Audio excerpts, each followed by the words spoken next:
মানুষ অসুস্থ হলে কোথায় যায়? হাসপাতালে। এবং সারা জীবনের কষ্টার্জিত অর্থ নিরাপদে রাখতে মানুষ কোথায় রাখে? টাকা ব্যাংকে।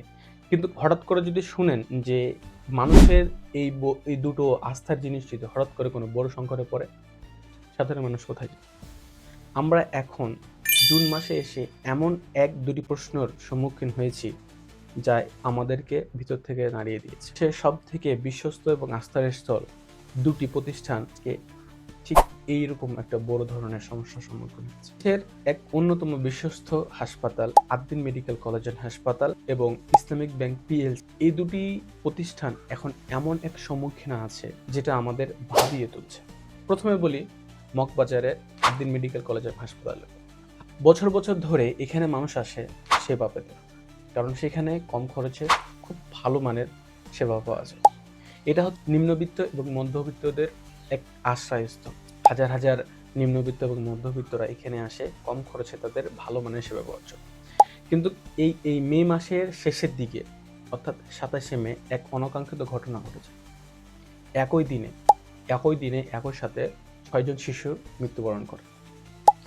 আইন তার নিজস্ব গতিতে চলে। তদন্ত কমিটি গঠন করা হয় এবং তদন্ত করা হয়। তদন্ত শেষে তারা রিপোর্ট পায় যে হাসপাতালে অবহেলার কারণে সেই 6 জন শিশু মৃত্যুবরণ করে। স্বাস্থ্য মন্ত্রণালয় সেই লাইসেন্স আদ্দিন মেডিকেল কলেজের লাইসেন্স বাতিল করে দেয়। ফলস্বরূপ কি হয়? তারপরের দিনে হাজার হাজার মা, হাজার হাজার নারী মানুষের দরজাতে করা নাড়ছে।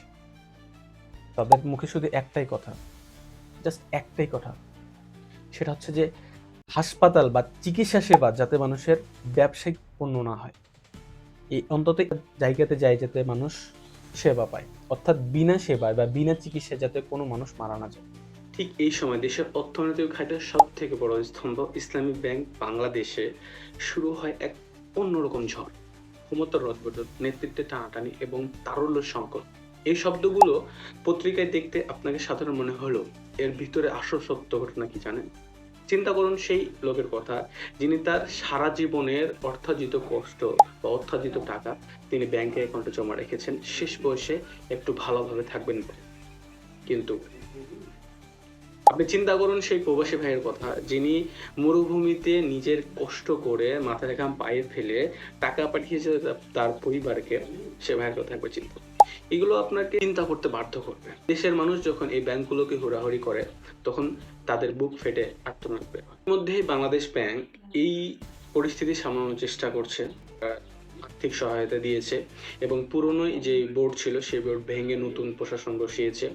আমরা আশা রাখি যে দ্রুত ইসলামী ব্যাংক তার আগের অবস্থানে ফিরে আসবে। আমরা কোনো রাজনীতি বুঝি না, আমরা কোনো রদবদল বুঝি না, আমরা কোনো ক্ষমতা বুঝি না। সাধারণ মানুষ হিসেবে আমাদের শুধু দুইটা জিনিস আমাদের লাগবে।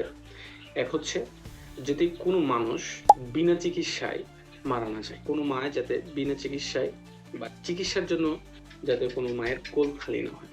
আর 2 নম্বর বিষয় হচ্ছে যে মানুষের অর্থার্জিত কষ্ট করে উপার্জিত টাকা ব্যাংকে রেখে যাতে সে রাত্রে নিশ্চিন্ত ঘুমাতে পারে।